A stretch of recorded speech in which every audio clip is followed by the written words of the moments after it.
Bismillahirrahmanirrahim. Assalamu alaikum.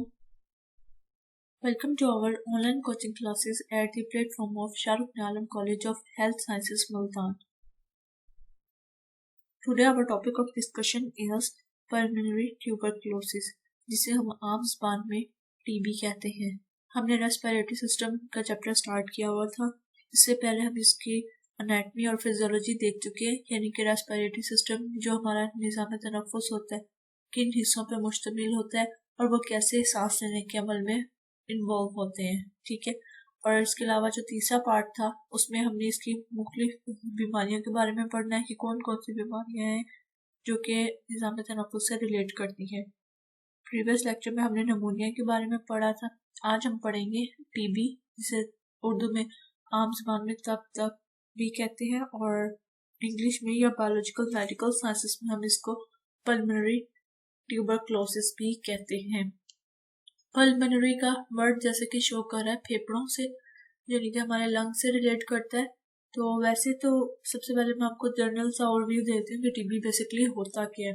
वैसे तो TB जो होती है वो डिफरेंट टाइप्स की होती है, मुख्तलिफ हिस्सों की हो सकती है। हमारे ब्रेन की हो सकती है, किडनी की हो सकती है, एब्डोमेन की हो सकती है, बोन्स की हो सकती है, लेकिन जो ज़्यादा इम्पोर्टेंट है वो हमारी टीबी जो होती है वो होती है हमारे लंग्स की। ठीक है, और लंग्स से जो है वो आगे फर्दर डिफरेंट पार्ट्स में भी फैल सकती है अगर उसको वक्त पे ट्रीट ना किया जा सके। क्या होता है अगर हम देखें तो सिंपल सी देख लेंगे टीबी बेसिकली होती किस वजह से। जरासीम होता है, बैक्टीरिया, उस वजह से टीबी होती है और ये इन्फेक्शन के थ्रू फैलती है। तो इसकी पहले सिंपल सी डेफिनेशन हम देख लेते हैं। We can say pulmonary tuberculosis is a contagious bacterial infection that involves the lung but may spread to other organs. ठीक है, पल्मोनरी का मतलब होता है फेफड़ों की TB. It is a contagious का मतलब होता है कम्युनिकेबल। कम्युनिकेशन से जैसे याद रखें आप लोग, कम्युनिकेबल यानी कि जो एक दूसरे से फैल सकती है। कंटेजियस जो एक शख्स से दूसरे शख्स को हो सकती है, उसको हम कहते हैं कंटेजियस। बैक्टीरियल इन्फेक्शन बैक्टीरिया से होने वाली बीमारी है। डेट इन्वॉल्व्स का मतलब होता है शामिल होना। दी लंग्स जो बेसिकली जिसमें मेनली जो होते हैं हमारे फेफड़ों पे या लंग पे अटैक करती है, बट में सेपरेट्स का मतलब होता है फैलना, लेकिन जो कि फैल सकती है टू अदर ऑर्गन्स। ठीक है, दूसरे हिस्सों में भी फैल सकती है। इसको हम टीबी कहते हैं, यानी कि पल्मोनरी ट्यूबरक्लोसिस कहते हैं जिसे। जो बैक्टीरिया से काज करता है उसका नाम देख लेते हैं। It is cause by bacteria called Mycobacterium tuberculosis. ठीक है, इस बैक्टीरिया से जो है वो हम ट्यूबरक्लोसिस की बीमारी होती है। ये बेसिकली ट्यूबरक्लोसिस में यानी कि टीबी में होता क्या है, ये वाला जो है राउंड शेप बैक्टीरिया जिसे हम माइकोबैक्टीरियम ट्यूबरक्लोसिस का नाम दिया है। ठीक है, राउंड शेप होता है, रोड शेप होता है। रोड का मतलब होता है लंबा, जैसे छोटा सा रोड, एक छोटा सा रोड टाइप होता है। ठीक है, तो ये क्या करता है, ये हमारे ट्रेकिया के जरिए दाखिल हो जाता है हमारे ब्रोंकाई में, ब्रोंकाई से गुजर के ब्रोंकायोस में, और वहां से हमारे एयर सैक यानी कि एल्वेओलाई में जाके ट्रैप हो जाता है। वहां पे क्या करता है, जब ये ट्रैप हो जाता है जाके, तो जब हमने लास्ट टाइम आपको कार्डियोवैस्कुलर सिस्टम पढ़ा था तो उसमें हमने पढ़ा था कि हमारी बॉडी का डिफेंस सिस्टम होता है वाइट ब्लड सेल्स, जो हमारे खून के सफेद ज़रात होते हैं। तो जब वो डिटेक्ट करते हैं कि या उनको रिकॉग्नाइज होता है कि हमारे जिस्म में कोई चीज़ दाखिल हुई है, कोई ऐसी चीज़ जो कि हमारे जिस्म का हिस्सा नहीं है, तो वो एक्टिव हो जाते हैं। तो जैसे ही ये बैक्टीरिया लंग्स में दाखिल हो जाता है, एल्वेओलाई में आके फंस जाता है, ये ट्रैप होता है, तो हमारे वाइट ब्लड सेल्स या खून के सफेद ज़रात क्या होते हैं, वो एक्टिव हो जाते हैं। उससे क्या होता है, हमारे जो वाइट ब्लड सेल्स हैं इसको आके खाना स्टार्ट कर देते हैं। जो बैक्टीरिया आया है माइकोबैक्टीरियम ट्यूबरक्लोसिस जिसे हम कहते हैं, वाइट ब्लड सेल्स हमारे इसको खाते हैं। ठीक है, तो जब इसको खाते हैं तो क्या होता है, जो बैक्टीरिया दाखिल हुआ था उसको, और वाइट ब्लड सेल्स जाहिर है वो जिस्म से निकले तो नहीं है। वाइट ब्लड सेल्स हमारे जिस्म से एक सूरत में निकलते हैं जब उनकी डेथ हो जाती है और वो पस बनाते हैं। ठीक है, तो अभी वो जिस्म में मौजूद है और लंग्स में पहुंच चुके हैं बैक्टीरिया को खाने के लिए। तो वो जरासीम और वाइट ब्लड सेल का जो टुकड़ा होता है, यानी कि सफेद जो खून के ज़रात होते हैं हमारे, वो ही कॉम्प्लेक्स बना देते हैं, यानी कि आपस में जुड़ जाते हैं। तो उस जगह पे इन्फ्लेमेशन या स्वेलिंग जिसे कहते हैं, सूजन सी हो जाती है। जब सूजन होती है तो हमारे जो इम्यून सिस्टम है, मुदाफ़ती निज़ाम, वहां से मजीद सेल्स आना स्टार्ट हो जाते हैं।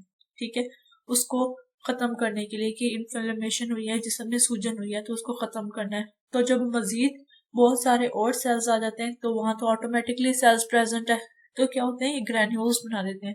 ग्रैन्यूल्स का बेसिक मतलब होता है, लफ्जी मतलब अगर देखें तो छोटे छोटे दानेदार ज़रात, ग्रैन्यूल्स दानेदार ज़रात को कहते हैं, तो वो बना देते हैं। क्योंकि इम्यून सिस्टम में और सेल्स आके जमा होते जाते हैं तो वो ग्रैन्यूल्स या ज़र्रे ज़र्रे बन जाते हैं।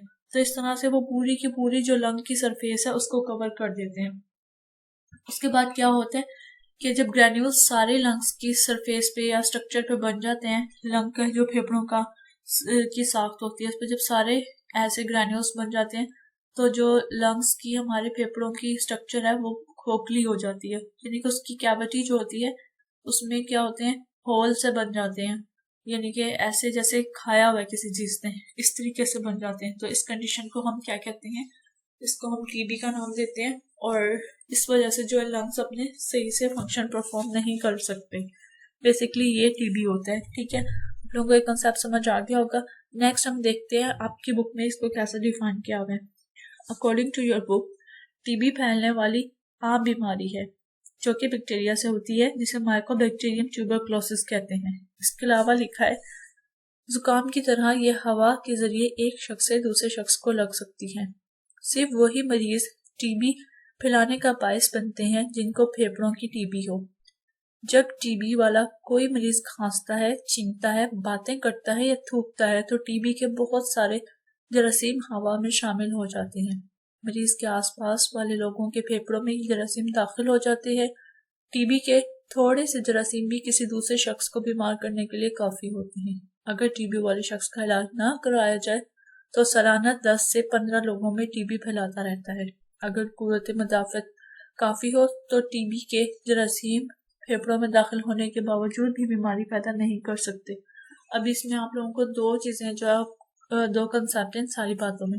एक तो ये बात कि आपके माइंड में क्वेश्चन रेज हो सकता है कि सबसे पहले कि सिर्फ टीबी के वही मरीज क्यों बीमारी फैलाते हैं जिनको फेफड़ों की टीबी होती है, जबकि मैंने आप लोगों को बताया कि टीबी तो डिफरेंट एग्जाम का होता है, जिसमें हमारे गुर्दों का भी हो सकता है, दिमाग का भी और हड्डियों का भी हो सकता है।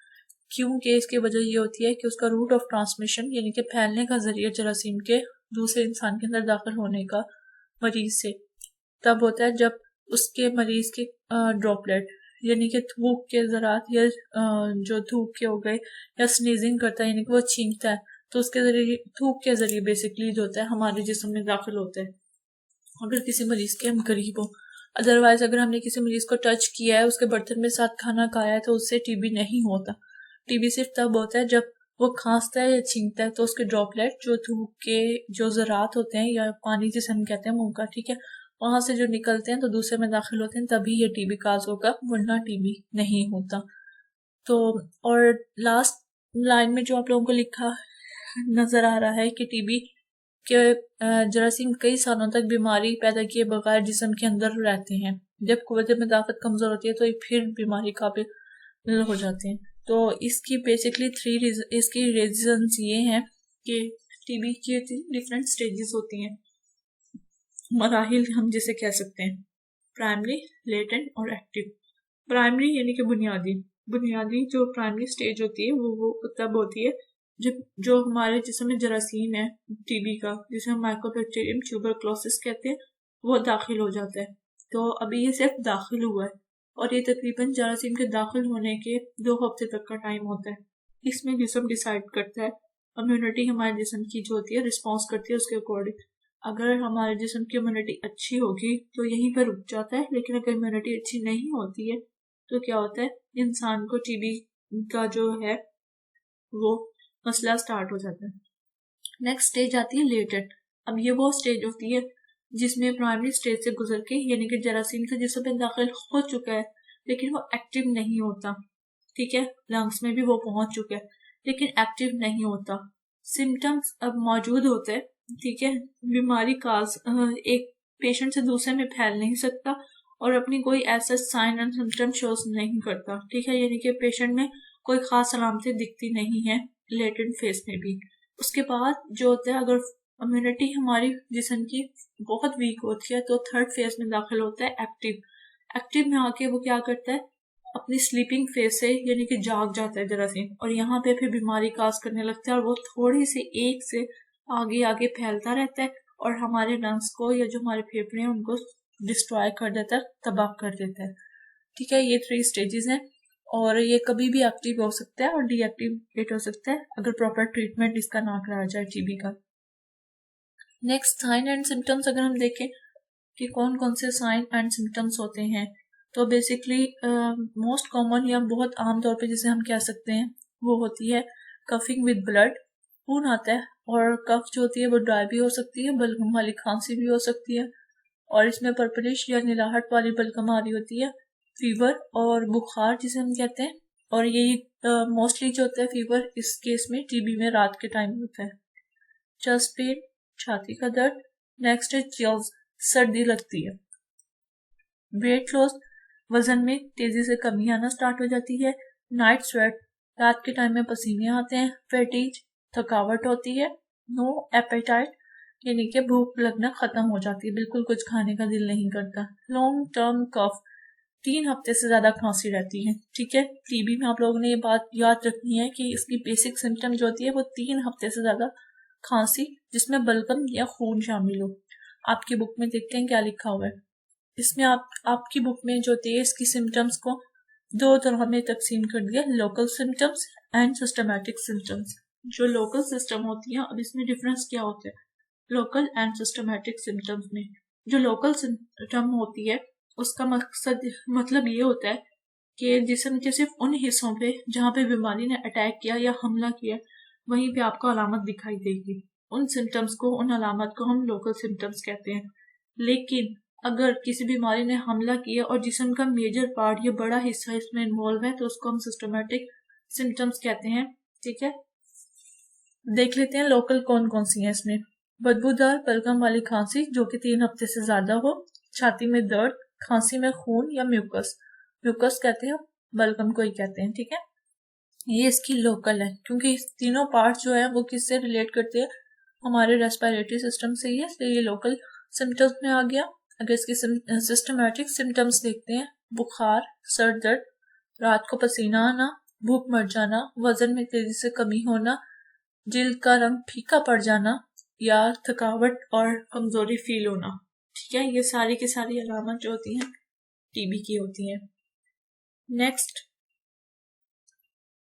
किन लोगों को टीबी होने का खतरा ज्यादा होता है, जिसे हम रिस्क फैक्टर्स भी कहते हैं। बूढ़े लोगों को, नौज़ायदा बच्चे यानी कि जो भी पैदा हुए होते हैं बच्चे उनको, एड्स वाले मरीज जिनकी कुव्वत मदाफत कम होती है, जो एड्स है, हेपेटाइटिस है, ये कैंसर वाले पेशेंट है, इनको हम इम्यूनो कॉम्प्रोमाइज पेशेंट कहते हैं, यानी कि ऐसे पेशेंट जिनकी इम्यूनिटी जो है इन बीमारियों की वजह से बिल्कुल कम या खत्म हो चुकी होती है। ठीक है, कीमोथेरेपी लेने वाले पेशेंट, कीमोथेरेपी बेसिकली कहते हैं हम ट्रीटमेंट विद मेडिकेशन, लेकिन यहाँ पे जो है खास टर्म जो बेसिकली यूज होती है वो कैंसर पेशेंट्स की मेडिकेशन के लिए यूज होती है। कैंसर के तरीका इलाज 2 तरह का होता है, एक शॉक के जरिए, दूसरा दवाइयों के जरिए। तो कीमोथेरेपी वाले वो पेशेंट होते हैं जिनका कैंसर का इलाज दवाइयों के जरिए, अद्वियात के जरिए किया जा रहा हो। नेक्स्ट हम देख लेते हैं मुआयना और टेस्ट, एग्जामिनेशन। ठीक है, कैसे करनी है। एक बात और इम्पोर्टेंट जो मैं आप लोगों से डिस्कस करना चाहूंगी यहाँ पे कि हम लोगों ने ये तो पढ़ लिया कि टीबी होता क्यों है। ठीक है, जिसकी रीजन है mycobacterium tuberculosis, bacteria rod shape जरासीम जिसे हम कहते हैं। वो आता कहाँ से, बेसिकली वो उन जगहों से आता है जहाँ पे सफाई का ख्याल नहीं रखा जाता, या ओवर पॉपुलेटेड एरियाज होते हैं, या कोई बंदा ऐसे घर में रहता है जैसे कि स्लम एरियाज में होता है कि बहुत ज्यादा एक ही घर में बहुत ज्यादा जो है वो लोग रह रहे होते हैं, इतने ज्यादा कि डिस्टेंस का कोई ख्याल नहीं रखा जाता, तो उन लोगों में जो है वो टीबी ज्यादातर होता है। और बेसिकली इसे मिथ है, कहा जाता है कि ये गरीब लोगों की बीमारी है, लेकिन बेसिकली किसी को भी हो सकता है अगर आप लोग इसका सही से ट्रीटमेंट या ना करें या प्रिवेंशन ना की जाए। इन्फेक्टेड पेशेंट के पास किसी हेल्थ केयर प्रोफेशनलिस्ट को भी हो सकता है अगर आप तो किसी टीबी वाले पेशेंट को क्योर करते वक्त, ट्रीटमेंट करते वक्त सही से अपनी केयर नहीं करेंगे। तो मुआयना और टेस्ट कैसे डिटेक्ट करते हैं, इसके लिए स्टेथोस्कोप फेफड़ों पर रखने से गैर मामूली सांस सुन सकते हैं, गर्दन या दूसरी जगहों पे लिम्फ नोड्स को भी महसूस किया जा सकता है। लिम्फ नोड्स में क्या हो जाती है, स्वेलिंग हो जाती है। फेफड़ों के कीट फ्लूइड का भी पता चल सकता है। हाथ या पांव की उंगलियां क्लबिंग भी देख सकते हैं उसमें। क्लबिंग क्या होता है, ऑक्सीजन की कमी की वजह से ज़ाहिर है लंग्स का स्ट्रक्चर तबाह हो जाता है, तो वो सही से ऑक्सीजनेशन नहीं हो रही होती, हमारे जिस्म के हिस्सों को ऑक्सीजन नहीं मिल रही होती, तो क्लबिंग हो जाती है, यानी कि निलाहट आना स्टार्ट हो जाती है। कौन कौन से टेस्ट करवाए जाते हैं, एक्सरे, चेस्ट एक्सरे जिसे हम कहते हैं, छाती का एक्सरे, बलगम कल्चर, बलगम का टेस्ट किया जाता है, ट्यूबर क्लीन टेस्ट जिसे हम जो है वो जिसको हम टीपीडी टेस्ट भी कहते हैं। इसमें क्या होता है, बेसिकली इसमें ये होता है कि ट्यूबर क्लीन का इंजेक्शन लगा दिया जाता है और इसकी रीडिंग ली जाती है, इससे पता चल जाता है। स्किन टेस्ट होता है, यानी कि जिल्द के जरिए किया जाता है और इससे पता चल जाता है कि पेशेंट को आया टीबी है या नहीं है, और उस बेस पे फिर इसका ट्रीटमेंट किया जाता है। जस्ट सीटी स्कैन भी किया जा सकता है। स्पूटम टेस्ट बलगम लेके चेक कर लिया जाता है। और यहाँ पे एक स्पेसिफिक बात ये जो है, ठीक है, एक्सरे जो देखा जाए ना टीबी पेशेंट्स का जो होते हैं इस तरीके से होता है। मैंने आप लोगों को बताया पढ़ाते हुए, पहले कंसेप्ट दिया था जब कि होल्स बन जाते हैं, इस तरह से दिखाई दे रहे होते हैं एक्सरे में, जो स्पेशल बात होती है, स्पेसिफिक थिंग होती है। नेक्स्ट है हमारे पास, अब हम इसके ट्रीटमेंट की तरफ आ जाते हैं, इलाज। बेसिकली जो टीबी का इलाज है जब हो जाता है तो उसमें क्या होता है, पहले 9 महीने का इलाज था, एंटीबायोटिक बैक्टीरिया के जरिए होता है, तो बेसिकली एंटीबायोटिक ही दी जाती है बैक्टीरिया को किल करने के लिए या मारने के लिए। पहले 9 महीने का इलाज था, लेकिन अब 6 महीने पे आ चुका है, लेकिन जरूरी नहीं है कि 6 महीने में ही टीबी ठीक हो जाए, पेशेंट की कंडीशन पे भी डिपेंड करता है, और इसका ट्रीटमेंट लेना बिल्कुल पूरा ज़रूरी है 6 महीने तक, या जितना डॉक्टर रिकमेंड करें पेशेंट की कंडीशन के अकॉर्डिंग। अगर कोई पेशेंट अपनी अलामत ठीक होने पे या बेहतरी महसूस करने पर इसका ट्रीटमेंट या इलाज बीच में छोड़ देता है तो उसे दोबारा से टीबी होने के चांसेस होते हैं, इसलिए पूरा ट्रीटमेंट लेना चाहिए जितना भी रिकमेंड करें। मिनिमम 6 मंथ का होता है और in some cases it may be 9 months. शुरू में क्या होता है, रिफेम्पिसिन, कौन कौन सी जो होती है, रिफेम्पिसिन और मायरन पी से कहते हैं आइसोनियाजिड, ठीक है, ये 2 मेडिकेशंस दी जा रही होती हैं। नेक्स्ट जो है 2 और एडिशनल कर दी जाती हैं। इन मेडिकेशंस को 6 महीने तक चलाया जाता है। बेसिकली होता क्या है ट्रीटमेंट में, इलाज का मकसद टीबी के बैक्टीरिया को हलाक करना है। इलाज के शुरू में बहुत सी अद्वियात इकट्ठी दी जाती हैं। इलाज इस वक्त तक जारी रखा जाता है जब तक लेबोरेटरी के टेस्ट नॉर्मल होना शुरू हो जाए। इलाज आमतौर पे 6 महीने तक चलता है, लेकिन एड्स वाले मरीजों के लिए यह इलाज आहिस्ता असर कर रहा हो तो टीबी का इलाज 6 महीने से ज्यादा भी हो सकता है।